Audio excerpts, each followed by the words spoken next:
Hey y'all, welcome back. This is Trey with TreyMixes.com, and we're going to continue in our series of mixing from scratch. We're going to mix this song from start to finish. And today we're going to start into using plugins. And we're going to start on our mix bus. This is how I like to do it. There's no rules here.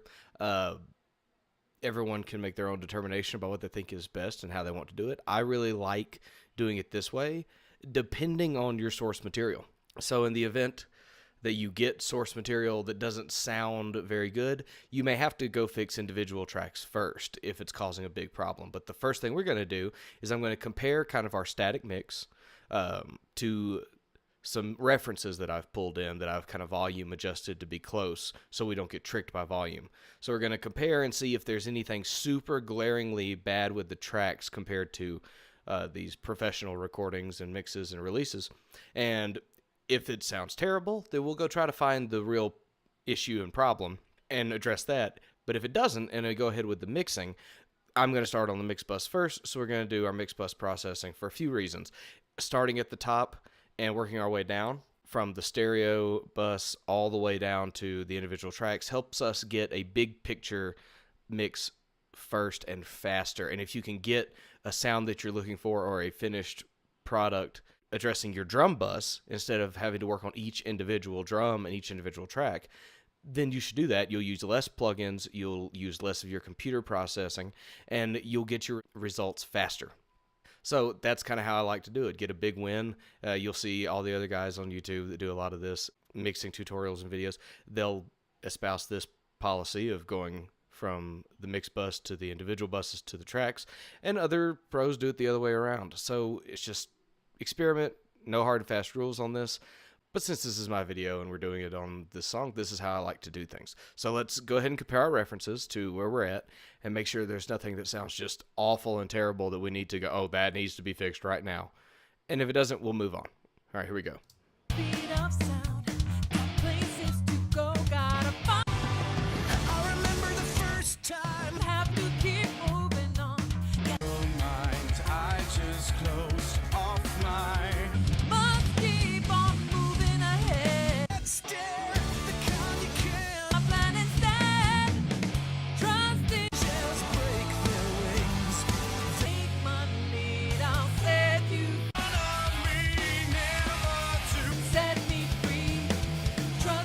Okay, there's some definite EQ differences in the recordings of the guitars and some vocals and stuff, but the levels all sound pretty good from reference to reference. There's no glaring, dramatic, we need to, fix this right now. So we'll move on, and I'll show you how I do my mix bus processing. The first thing I like to do, generally as part of my sound, and you don't have to do any of these steps, remember, but as part of my sound that I've kind of developed in my mixes over the years, I like to use a thing that is free,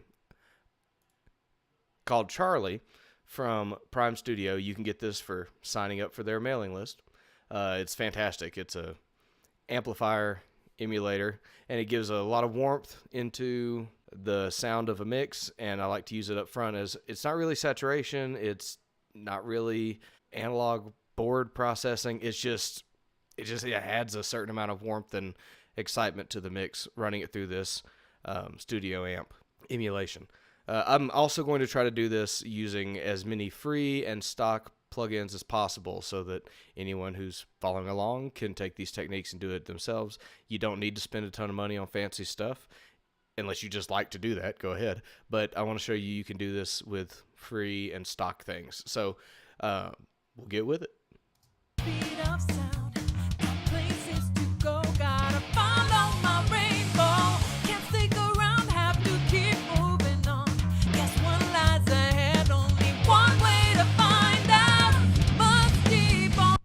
Okay, you could tell if you're watching the meters that it's adding a lot of volume. So to make sure that we're not getting confused, we're going to throw a gain plug in to adjust back our volume after the fact.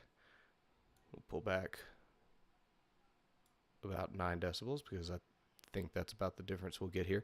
But I like to turn up this output gain on this studio amp enough to where the needle's kind of moving, but not enough to completely crush and destroy and distort the mix.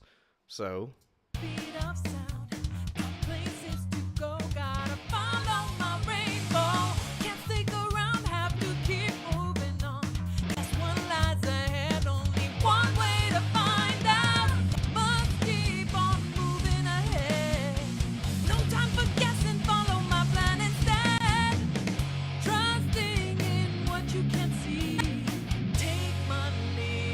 So you can kind of see when I turn it on and off, the guitars get more excited and there's more snap in the snare and a little more saturation in the vocal. So I'll turn it on and off again now that the volume adjustment is pretty identical.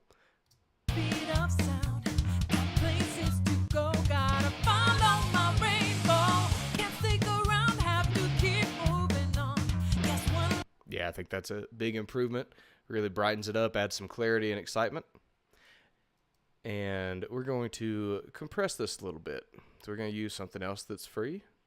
There's a free bus compressor from TDR. If you've been around my videos for a little bit, you've seen this guy. And let's find us a preset. Let's go with tight. And we'll see. We got a 2-to-1 ratio. I like a 4-to-1 ratio on my bus. Again, that's part of my sound that I've worked on and kind of developed, and that's what I'm looking at. Attack. We're going to raise our threshold quite a bit. Let's see. Attack's pretty good. All right. These are pretty standard settings for what I like to do, and we will adjust our threshold where we're just tapping the mix, knocking down some transients, and really kind of gluing this together.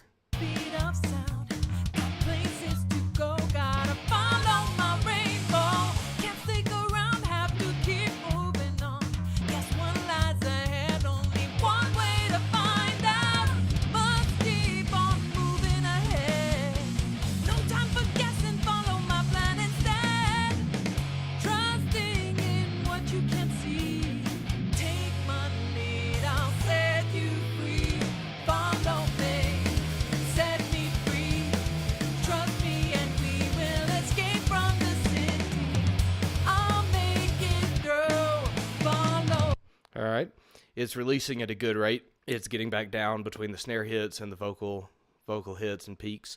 And it's mostly adjusting to the vocal at the moment. We will get to the vocal processing later, but compressing the vocal will help tame down a lot of those peaks, and then it won't be hitting this compressor as hard. So when I turn this off and on, I want to make sure that I'm looking at how it's affecting the mix as a whole. If it's not adding anything, and if it's not giving us some punch and some tightness, then I may just get rid of it.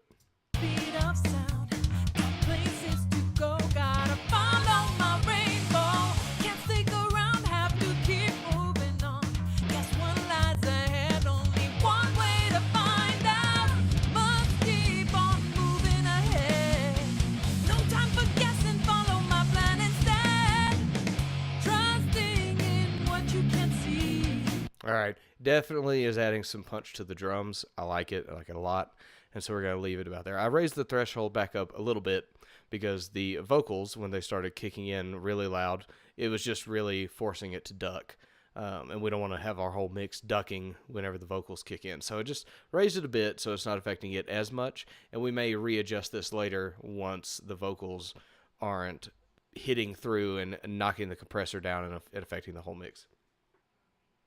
So we'll kind of look where we are between us and our references just to kind of see if we've helped at all, if it feels a little bit more pro, a little bit more punchy, and see if there's any major tonal differences we can hit with a wide swath, like a low shelf bump or a high shelf bump on our bus, just to get us a little closer to these pro mixes.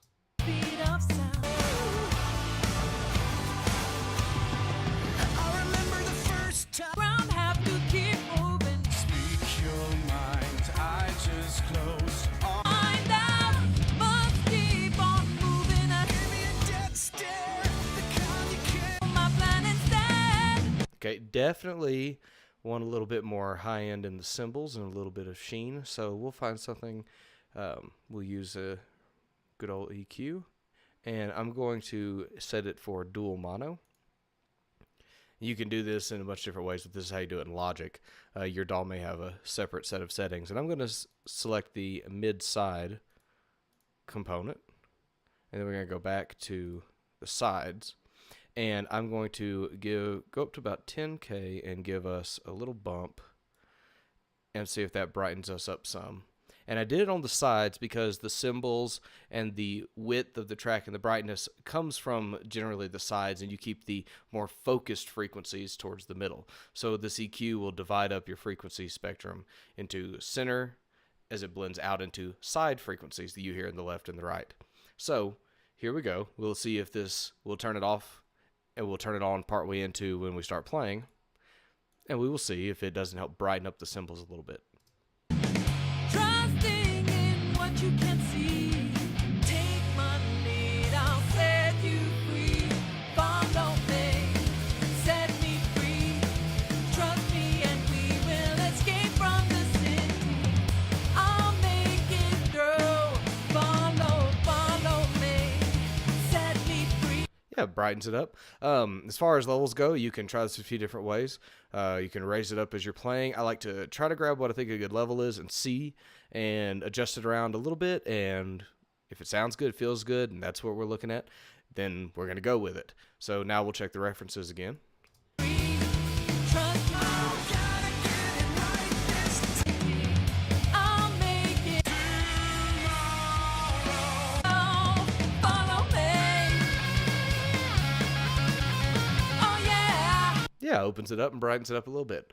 So that's kind of how I address the mix bus. And so we'll turn all this off and turn it back on, and you'll see how just a bunch of little bitty moves, like a little amp saturation, a little compression, and just a little high-end lift can really change quite a few things, because you're affecting the entire set of tracks as you go the whole way down when you put it on your mix bus.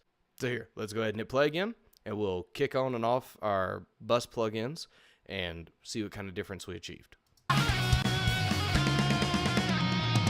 Danger is lurking around every turn. Trust your feelings, gotta live and learn. I know it's something like that, I'll make it through. Got no other options, only one thing to do. All right, it sounds like we made a lot of improvement in a very short time. So that doesn't mean there's not other things to address. We are far from done with this guy, but this is a great place to start to improve our mix in such a way that we are feeling confident, we are ready to go into the next stage, because we're feeling good about how this is sounding. So these are just some really basic things. Give it a shot on your mixes, and come back next time. We're going to continue with this and move on to the next thing, which will be our drum set processing. So, and I love working on drums, so it's going to be a whole lot of fun, and I'll try to show you guys a trick or two that maybe you weren't considering, and these are things that I do to get my sound on drums. So have yourself a wonderful day. Go to traymixes.com and pick up a free ebook on saturation and how you can use it to improve your mixes, and subscribe to the channel and hit the notification bell so that when the next part of the series is up, you'll know about it, and you can come back and watch and follow along and try all these things on your songs. Thank you very much. Have a wonderful day.